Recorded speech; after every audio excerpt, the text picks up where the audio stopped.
This is going to be your guide for using Coalossal in Pokemon Sword and Shield. Now the first thing I want to talk about on this Pokemon is the Rock-Fire typing, because it's really weird. Rock-Fire feels familiar, but at the same time, have we gone 8 generations without a Rock-Fire Pokemon in these games? Yes and no. No, because Magcargo is the first and only other Rock-Fire Pokemon in the game, but yes, because Magcargo is like never used and one of the most forgotten Pokemon ever. I did a how to use guide on it. I think it made it into Fan Fridays, but overall we don't have experience with what Rock-Fire does in Pokemon, so I think it's really good to know the chart, and this is a very wild typing. 4 times weaknesses, water and ground. Water's not good because that's kind of common, and ground definitely isn't good because that is very common. And then we also have a 2x weakness to rock and a 2x weakness to fighting. Also, this is just kind of like one of those weird type matchup reminders that rock is neutral to rock. Like, banging 2 rocks together doesn't seem like it would do that, and that was one that tripped me up like a while ago when I was first learning my type coverage charts. So still kind of like tying this back into my Pokemon Sword and Shield Battle Academy. Just whenever you can absorb knowledge and understand more about the game, take advantage of that. And we end up with a ton of resistances, because fire resists a lot and rock resists a lot. So normal, flying, poison, bug, fire, ice, and fairy, which leaves us with few neutral moves. So this is another thing that you kind of have to memorize about the Coalossal, so you're like, wait, what can actually damage this thing neutrally if I can't hit it with one of the few super effective hits it has? Some weird stuff ends up happening with this Pokemon, and now we get to talk about the exclusives. So we have Tarshot. Target gets -1 speed and becomes weaker to fire. That sounds interesting on paper, but the biggest problem with this Pokemon is that we have 30 base speed. So the opponent going -1 doesn't really mean anything for us. It's probably still going to outspeed us. It doesn't really change any speed tier things going on in doubles as well, because now the way that speed works in Pokemon Sword and Shield is that speed is calculated throughout the turn. So if you have a fast Pokemon using a Thunder Wave, or Scary Face, or Tailwind, all of that applies live and then changes up the turn order. Tarshot's going to be going last and doesn't really have any effect. Also, if you think about it, what's a super effective hit? ×2 damage. So I could either just hit him with a Fire-type move, and then hit him with a Fire-type move, and then they probably get KO'd, and that's the same as Tarshot plus Fire-type move. So you're kind of giving up a move slot just to make an opponent super effective or take more damage from fire, which is going to KO them anyways. It's a cool idea. I like the name, I like the theme going on here, but it's not really that powerful. Now if it did damage, this is like a 50 base power move, maybe got a little bit more compelling stuff going on. Actually, it could be even higher than 50, but I was very surprised to find that this was a status move. And then we have the ability Steam Engine. Now Steam Engine blew my mind. I did not know that Steam Engine gives you +6 speed. Remember when Roly-Coly was revealed for Pokemon Sword and Shield? We're like, oh, Steam Engine, that's kind of neat. No, it maxes this Pokemon speed. That means this 30 base speed actually becomes usable, and you just need to get hit by a Fire-type move. Now, Water's going to KO you, so if you can get into that Fire-type move, you're okay. Also, a couple things to consider with this Pokemon. Very powerful in Trick Room, unless you have Steam Engine. So if you're running in Trick Room, don't have Steam Engine, because if a stray fire move hits you, you max your speed and now you're not slow anymore. Unless you go for like a weird last turn Trick Room, get hit by a fire type move, and then turn into the fastest Pokemon on the field. So I mean, there's like weird things you can combo with that. So that's a thing to take into consideration. And also, Coalossal does really well in Sun because Sun halves the damage of water. So it's only a super effective hit, and this is where Coalossal stats like are crazy. I saw this Pokemon like, wait. It's a 110 hit point, 120 defense, 90 special defense tank. That is a chunk right there. And it can survive some hits, so that's pretty cool to take into consideration. So, yeah, there's like a lot of wild things about this Pokemon, and I was initially surprised as to why I haven't seen Coalossal in as many places. Like, you switch in on a Fire-type move against your Ferrothorn or something, and now Coalossal is faster than anything because it goes straight to +6. That's wild. But then I was kind of like looking into some other things this Pokemon does. Like, what about Tyranitar? Because I remember Tyranitar being a tanky boy, but it has much higher attack. So it's not like Coalossal has somehow power creeped beyond a pseudo-legendary Pokemon, just as Coalossal. Now, Tyranitar still is way more damage. That's going to be a main drawback of this Pokemon. Even though Coalossal doesn't take damage, it doesn't do damage. And if we look at Coalossal's moveset, it doesn't have a lot of ways of actually increasing its damage. It's not like, oh, you Swords Dance while eating a fighting type move, and then you just become absolutely unstoppable because now you do tons of damage and you're also faster than anything else in the game. This thing just kind of runs damage, and it hurts things, and it doesn't try to play any cheeky kind of game. There's no recovery options here. I mean, if we want to get weird, we could like... Actually, no, we don't even have that, because I'm like, okay, we have Iron Defense, no Amnesia, no way of getting our special offense up, so that could get problematic. I'm like, rest, sleep, talk, good luck! And that might be the only way of having a Coalossal that sticks around for a while that kind of threatens, but even then it still doesn't have damage because it doesn't have a way of boosting anything outside of that. So the moveset for Coalossal is going to be Weakness Policy, Steam Engine, and then weird stuff. Now, this might not make any sense to you down here. We're running a Brave Nature, so plus attack, minus speed, but then we're investing into our speed. Yes, this is necessary because if we want to run Burn Up, which is a special move, but it has an incredibly high amount of base power, we will want some special attack investment, or at the very least, we don't want an Adamant Nature cutting down our special attack. We could go uninvested in like hit points or something and then try to be a little bulkier. I just had this because that's going to be a lot of damage, and it kind of benefits us because then we don't have 4 times weaknesses anymore if we get rid of our fire typing, and we can start just relying on other forms of damage. Rock Slide, Stab, that's good. If you want to gamble on that Stone Edge, you can do that as well. I think it's too slow to be like a Blunder Policy user, and you need the Weakness Policy way more. Earthquake, that's just reliable damage. That just hurts things. And Heavy Slam. Damage calculations get funky here, so Coalossal is about 700 pounds inside the game, and if a Pokemon is 1/5 its weight, we get max power on moves like Heat Crash and the Heavy Slam. So this shows instead of running Burn Up, you can run the Heat Crash and get pretty much the same damage, probably like the same damage because of the way these EVs break down versus the damage difference right here. But again, that means you're not losing your fire typing anymore. I just want to kind of show, hey, Burn Up's on the moveset. But if not, you can get rid of this, put this here, make it bulkier, turn that into a Heat Crash, and now you still have a lot of damage. It is kind of weird to make one of your same type attack boosted options something that is so damage like dependent that if there is a heavier Pokemon, it drops off pretty quick. So it's like, oh yeah, if it's just like, you know, 1/3 ish or even less than that, then it's effectively no power and there's no point of using it. So it's tricky, but Coalossal is just faster than everything. Like Dragapult, we do max damage against. Excadrill, we do max damage against.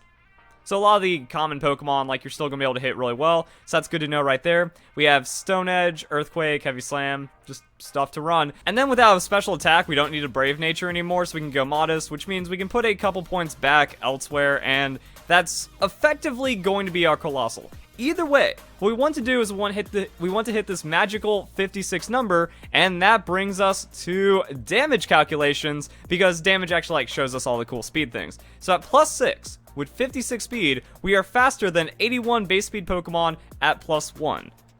That's big because Gyarados likes to turn Bounce into Max Airstream and get a +1, or if there's a Dragon Dance, or if there's a Togekiss has a +1, or all these other Pokemon. Dracovish, he's going fast, even though if you outspeed Dracovish and cut down its like double damage, it's still going to KO you because of that 4x. But like this is going to be a way of securing some outspeeds, and I like this breakpoint right here because +1, 80-ish speed is good. If you want to creep higher, you know, 85 speed Pokemon, then you can. It barely takes any points too. So I think at level 50 we're going to need a 108, and now we're just getting multiplicative stats. So that's going to be nice to have in. It also depends on what you have, like, again, Brave versus Adamant Nature, and that's going to change up our speed quite a lot. It's just about if you're mixed or not, and that's cool. And like I said, we had Weakness Policy on this Pokemon, and suddenly we do a lot of damage. Now, this is a super effective hit, so comparing like a neutral hit with Weakness Policy, which is effectively the same as a super effective hit, not that insane. But if we get that +2, and then we just coverage out while being the fastest Pokemon in the game, that sounds like a pretty nice thing for the Coalossal. And then I wanted to talk about Rotom Heat for a bit, because one of the best ways of getting your Steam engine going is going to be eating a choice overheat from a Rotom Heat. Now, there are a lot of other fire moves and a lot of other switching options that you're going to have. You know, there's going to be Dragapult running Fire Blast. There's going to be Hydreigon running Fire Blast or Flamethrower or something like that. Usually just to coverage out against Ferrothorn. And it kind of means like you do have to have a Ferrothorn. You do need to have a Fire Weak Pokemon on your team to get the best chance of setting up for the Coalossal. Because people aren't just going to throw Fire-type moves into Coalossal, especially with the hidden ability being Flash Fire. Flash Fire is going to power up moves anyways, so yeah, you need to bait your opponent. But once you do, things get pretty good. However, this brings us to a drawback of Steam Engine. Doesn't give us any immunity. So we're still going to take that hit, and we end up taking a surprising amount of damage. It's not a lot. It's a 5-hit KO.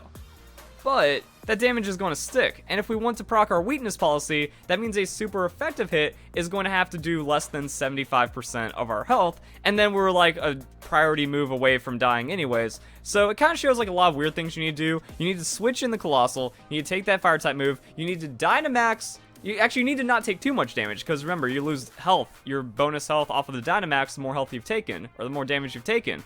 So then you have to Dynamax, take a super effective move, and then you are finally set up, but at that point you become unstoppable, and while Dynamaxed, all of your moves are getting that bonus damage, while at +2, while incredibly fast. So Coalossal starts doing some really crazy things, but it takes an insane amount of setup. You have to eat specifically a fire type move, and then you have to eat specifically a fighting or a rock type move, because ground and water are just going to kill you before weakness policy activates, while having the right setup and all of these other things, and then Coalossal wins the game. And that's where my honeymoon phase for this Pokemon ended, because I saw the Steam Engine, I went, wait, it's +6? Why isn't everyone running this bulky sweeper Pokemon? Well, that's because it just doesn't have the damage to convert into a sweeper, and then you just have to take hits. Now, there are other things you can do. You can add like an Assault Vest and stick around longer. You can do a Citrus Berry and get that health and be frustrating, but you're still not going to be trading as effectively as other sweepers. So let's just say that we get rid of the Steam Engine ability. We have Flash Fire, which is really nice, so you bait out that move and then you still do a lot of fire damage. So Heat Crash starts getting pretty insane. And once again, like, just looking at the damage calculations, looking at how all of these things go, it's just so weird with the Coalossal.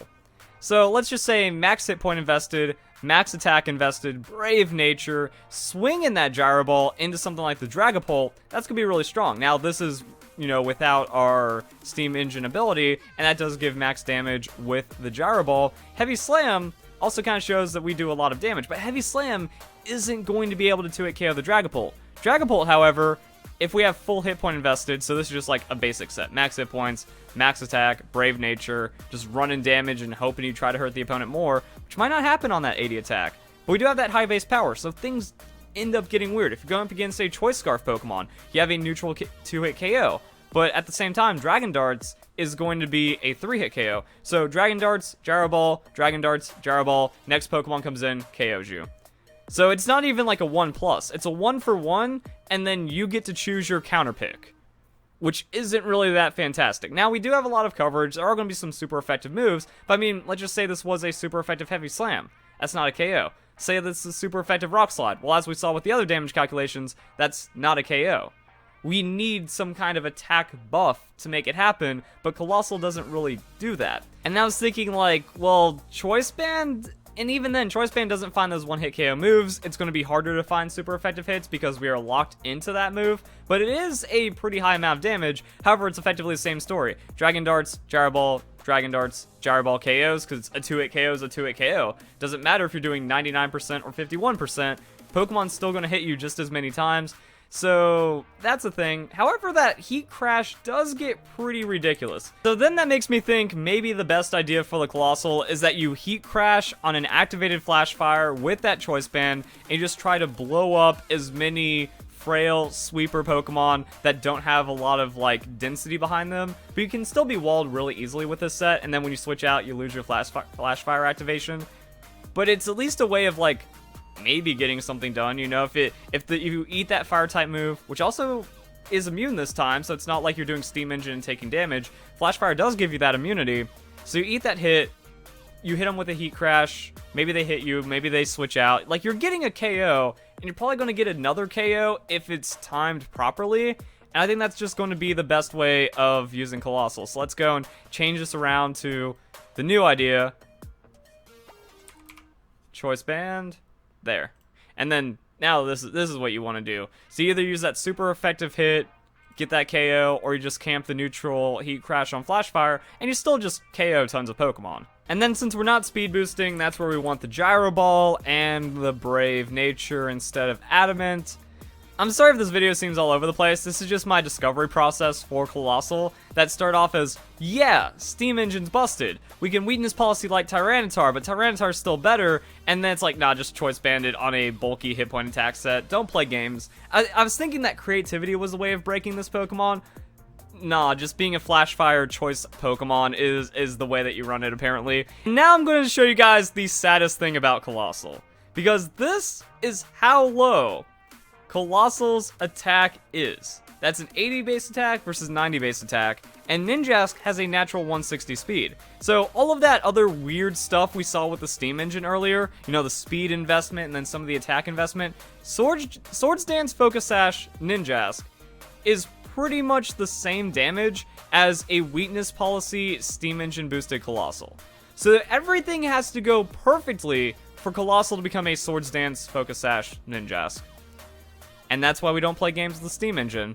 Once again, as I've said for almost all of these videos, and as I've said for most of Generation 7, Game Freak, it's like they almost took the risk to make one of the craziest Pokemon we've ever seen. They gave it some kind of overtuned mechanic, but the rest of the Pokemon lets it down. Saw this a lot in Generation 7, Mudsdale's a big example, like wow, stamina ability sounds busted, but it doesn't have any sustain and the stats kind of fall through. Same thing for a lot of these other weird Pokemon we've seen in Generation 8, and then at the end of the day it's like wow, an older Pokemon was just kind of doing the same thing already, just better. That's unfortunate. And then the last thing I want to talk about for the Coalossal is like tanky set. Like I said, you want to try to just take less damage than your opponent. This doesn't really pan out too much. And as I talked about earlier, Trick Room is going to be very successful for this Pokemon. And that's, if you're running Trick Room, then this is kind of it. Maybe Life Orb instead of Choice Band, so you can just kind of Dynamax, get all that boosted damage, and then just like KO things under the Trick Room. Or if you have Sunny Day out, that means that the Water-type moves aren't going to be as dangerous. But the opponent can just like use a Water-type Dynamax move, set Rain, bring their own Rain, do a lot of Rain shenanigans, then Coalossal has a bad time. I've seen it in doubles. I was more scared of it than I needed to be, and then it just didn't do damage, even when Dynamaxed, so that was weird. And that's kind of it. Like, it can work, it's just not as scary as it looks. It's not as scary as you'd imagine once it gets all of its crazy setup going, but it does hard counter Togekiss, and Togekiss is the second best Pokemon in the game. So if you guys enjoy the video, hope you have a nice day. Thank you very much for watching.